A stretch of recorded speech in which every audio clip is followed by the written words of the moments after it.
more likely to run into burnout as a solo app founder if you don't sometimes step away from your app. Now, it can be really easy to get sucked into the development work and to the skill building, and to sometimes find yourself staring at the same problem or issue for potentially hours on end and feeling really frustrated by it.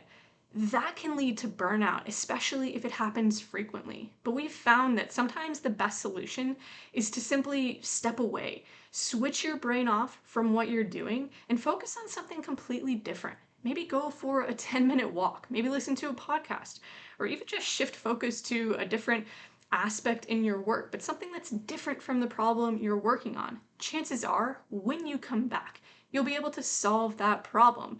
And chances are, if you had stepped away a lot earlier, you could probably solve it a lot sooner. So make sure you're stepping away and simply getting fresh eyes.